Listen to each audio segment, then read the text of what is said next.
颜值有个性，兼容没短板，文波更是同类天花板。不是最强的效率，但稳定干净的输出，足够让它站稳100元档位的优等生位置。各位朋友大家好啊！很多朋友在后台私信我，有没有一款有磁吸功能，但是不支持磁吸充电的磁吸充电宝？我自己也在网上找了很久啊。最近黑鲨发布了一款这个带磁吸功能的，但又不是磁吸充电宝的自带线的一个充电宝。这个说起来有点拗口啊。简单来说，这一款充电宝就是带磁吸功能的自带线充电宝，但是它又不支持磁吸的无线充电。喜欢咱们这种硬核车载视频内容的老铁们，记得一键3连点赞关注，投币走起，你们的支持就是咱们更新的动力。咱们话不多说，先来开箱这一个磁吸自带线充电宝。黑鲨的产品咱们也测试了有好几款了啊，他们的产品的包装风格都是非常简洁的，整个盒子就是银色的一个包装，黑鲨的 logo， 22.5 瓦的标识，充电宝2种颜色的实拍图片，黑鲨刀锋2自带线移动电源，背面是条码信息。我们直接打开包装，好像黑鲨的产品内部都有一个卡片啊，产品的说明书，充电宝装在这个内部的一个内衬的盒子里面，拿出充电宝本体，还有一个环保的袋子把它装着的。充电宝主体颜色为灰色加黑色，背板的颜色是深灰色的，自带线的颜色是蓝色的，正面的图案的话是一种赛博风格的，整体的设计元素非常的有个性。1万毫安的容量，体积做到这么薄，正面这里还有一张膜贴在上面，我们把它撕下来，这里是一个光面的塑料，整个面板看起来不张扬，但是又非常的有个性。壳体为铝合金的，背部的壳体为塑料的，正面这里有2个充电口，一个 C 口，一个 A 口，自带线口是卡在上面的，这样拿起来也是一种很方便的设计。功能按键放置在充电宝的侧面，按一下功能按键，黑色的面板下面电量指示灯就会亮起来。这根自带线的长度大约就是170毫米左右，充电宝的宽度为67毫米，高度大约为108毫米，厚度大约为13.8毫米。整个充电宝的净重是178克，重量厚度都控制得非常不错的一个充电宝。给大家欣赏一下它的外观，然后我们进入测试部分内容。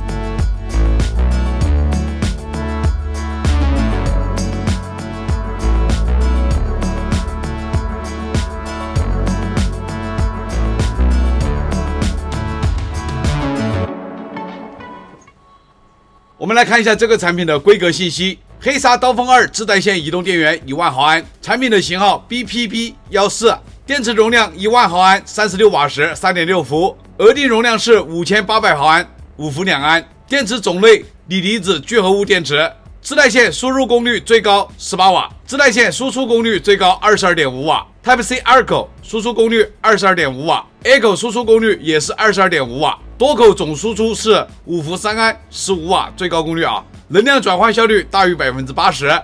制造商深圳明源电玩科技有限公司，中国制造 3C 认证，不要扔下垃圾桶，循环5年。 3C 认证信息咱们放在屏幕上，有需要的可以截图。我们现在来看一下这个充电宝它所支持的快充协议的情况，这是自带线口的快充协议的情况，非常的干净啊。 PD 3.0 的20瓦，固定档位3个，最高12伏 1.67 安20瓦， PBS 5至11伏的2安，有一个22瓦的 PBS， 这个很不错啊。 DCP 为基础功率，这个则是充电宝的 Type-C 口的协议，跟刚刚自带线也是一样的啊。 PD 3.0 点进去20瓦的档位也是一样的，3个固定档位，一个 PBS， 基础功率为 Apple 2.4， 这个则是充电宝 USB A 口的协议，这个 A 口的协议很丰富。第一个就是融合快充24瓦，高通 QC 3.0 的5伏9伏12伏 3.6 至12伏，华为 FCP 的18瓦功率，华为 SCP 的22瓦功率，三星 AFC 的24瓦功率，基础功率3个 DCP SAM 和 Apple 2.4， 这个协议配置做得很不错。这个充电宝协议设置的很不错，我们马上来测试一下它的快充兼容性。首先从华为手机开始，自带线口 3.0 的20瓦，真实功率11.2瓦，因为没有 SCP USB A 口，直接启动超级快充。真实功率可以跑到20瓦左右。这部手机为荣耀100。我们先来看 C 口，启动的是 PD 3.0 20瓦，真实功率在11瓦左右。我们再来看 A 口啊，启动超级快充，真实功率可以拉到20瓦左右。所以说这个充电宝，华为和荣耀的手机直接用 A 口就可以了，因为它 A 口有华为的22.5瓦的协议。这部手机为绿厂的一台手机。首先我们看 C 口，超级闪充开启，启动的是 PBS 啊，真实功率可以跑到16瓦左右，这个算是很不错了。我们再来看 A 口，也是显示了超级闪充，这里是 UFCS 22瓦启动，真实功率在18瓦左右。这部手机为蓝厂的 iQOO。首先我们看 C 口，启动的是 PD 3.0 的20瓦功率，真实功率在12瓦左右。我们再来看 A 口，直接启动 UFCS 22瓦的功率，真实功率直接拉满了20瓦左右。我们再来看一下米家的设备啊，首先是 Type C 口，启动的 PBS 快充，真实功率在15瓦左右，因为这个功率最高也就个20瓦。再来看 A 口，A 口的功率在10瓦左右，所以说米家的设备直接用 C 口就可以了。这部是三星的 Note 10加，首先是 Type C 口，直接启动正在快速充电，真实功率在17瓦左右，这个应急使用也是完全没有问题的。我们再看 A 口，A 口的真实功率在15瓦左右，也是正在快速充电。通过兼容性测试，我们可以看到这个充电宝20瓦档位的快充，它是基本上全部都涵盖了啊，特别是蓝厂和绿厂的设备兼容的是最好的。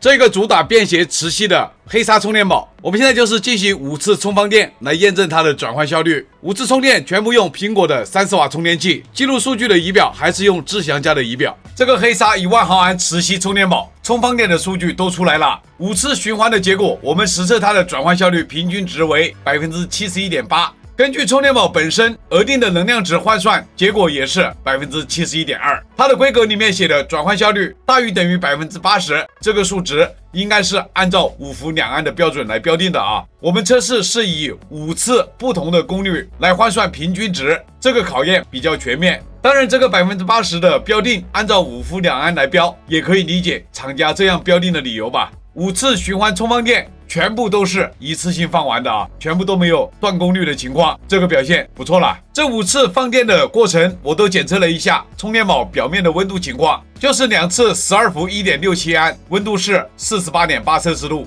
温度最高，其他的档位的温度的话还要低个几度。5次充电，它的功率都是18瓦的自充功率，充电宝表面的温度基本上都在42摄氏度左右。这个黑鲨充电宝温度表现也是做的可以的，它的额定能量值标定的是5800毫安时。我们最后一次5伏2安放电得出的数值是5820毫安值，这个容量也是没有虚标的。这个充电宝在这个22.5瓦的功率段，它的效率和温度还有实际容量表现都是很不错。这个黑鲨充电宝，这个电量我再一次把它充满了。这一次我录制了一个自充曲线，大家可以看一下。充电的时间的话，一共是3小时18分钟，跟我们前面5次充电的时间都是差不多的。自充18瓦的功率，一共持续了1小时20分钟左右，大概可以充到 75% 以上的电量啊，然后就逐渐的下降功率，直到充满电。这部手机为蓝厂的 Z9X， 目前的电量还有 7%。我们用这个手机来测试它的放电功能。这个手机的电池容量为6000毫安时，看它能不能把它充满。这部手机充电已完成，我们来看一下充电曲线图啊。这个曲线图起始功率是15瓦的功率，充到40多分钟的时候变成16瓦的功率，然后后面有一点点功率波动，但是没有影响充电效果。1小时20分钟的时候充到 90%， 然后逐渐的下降功率，直到充满电。这个手机从 8% 的电充到100的电，一共花了1小时37分钟，16瓦的 PBS， 这个充电效果还是算是可以的啊。充满这一部6000毫安的手机，这个充电宝还剩 8% 的电量，这个效果是非常不错的。大家可要知道，6000毫安的手机啊，充完了过后电量还有剩余的。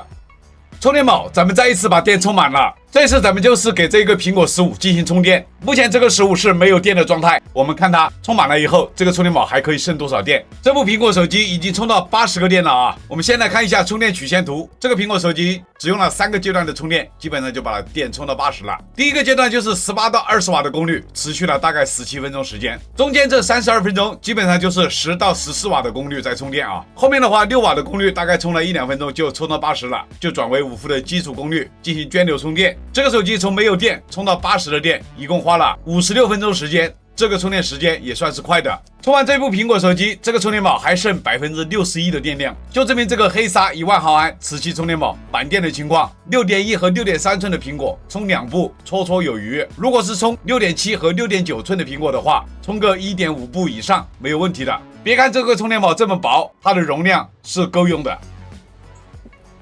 这个黑鲨1万毫安磁吸充电宝，它的文波表现怎么样？我们拭目以待啊！这个文波数据也是各位老铁们最想看的，我们马上来进行测试。首先，我们来测试自带线口的文波。15瓦功率的时候，文波最高33.3毫伏，平均文波29毫伏左右。9伏档位20瓦功率，文波最高46.8毫伏，平均文波42.3毫伏左右。12伏档位20瓦功率，文波最高47.2毫伏，平均文波42.7毫伏左右。我们现在来测试 Type-C 口的文波。15瓦功率的时候，文波最高36.6毫伏，平均文波32.9毫伏左右。9伏档位20瓦功率，文波最高55.8毫伏，平均文波51.3毫伏左右。12伏档位20瓦功率，文波最高57.8毫伏，平均文波52.4毫伏左右。我们现在来测试 USB-A 口的文波。15瓦功率的时候，文波最高31.8毫伏，平均文波28.8毫伏左右。18瓦功率的时候，文波最高51.2毫伏，平均文波46.5毫伏左右。12伏档位的18瓦功率，文波最高的时候58.3毫伏，平均文波51.9毫伏左右。没有辜负大家的期望啊！这个黑鲨自带线磁吸充电宝文波表现非常的极品，这样的文波对我们的设备是根本就没有伤害的啊！这款黑鲨刀锋2 1万毫安自带线充电宝，外观走的是赛博风，辨识度非常高，颜值在线。实测它的20瓦快充档位，协议兼容相当不错，安卓和苹果主流机型都能顺利握手快充。官方宣称的5伏2安转换效率是82%，我们是按照多功率档位5次循环放电，测得平均值在71%左右，属于20瓦充电宝的正常水平。满电的话，可以把一部6000毫安的大安卓充满，还能剩下大约8%的电量。给苹果15从0充到80，依然余电61%，这个续航表现非常不错。最值得夸的就是它的文波控制，3个充电口最高没有超过60毫伏，平均下来大概就是40毫伏左右。这个数据在同类产品里面属于非常极品的水准，对手机的电池健康极为友好。几句话总结这个充电宝：颜值有个性，兼容没短板，文波更是同类天花板。不是最强的效率，但稳定干净的输出，足够让它站稳100元档位的优等生位置。外观和表现双在线，这是一块好看也好用的赛博小钢炮。如果你看重外观设计、快充兼容，还有对文波特别挑剔，这款黑鲨刀锋2是值得闭眼入的选择。它输出稳定，适合日常通勤、出差备用，尤其对安卓和苹果用户都很友好。在100元左右的价位段，这个外观加上这个文波成绩，可以说是有颜值、有实力的低调猛货。测试为了了解，猜是为了真相，认真测猜，客观输出。我是离火测猜，非常感谢各位老铁们一直以来的支持和鼓励，有你们的陪伴，才有我一直猜下去的动力。这期视频谢谢大家观看，咱们下期视频再见。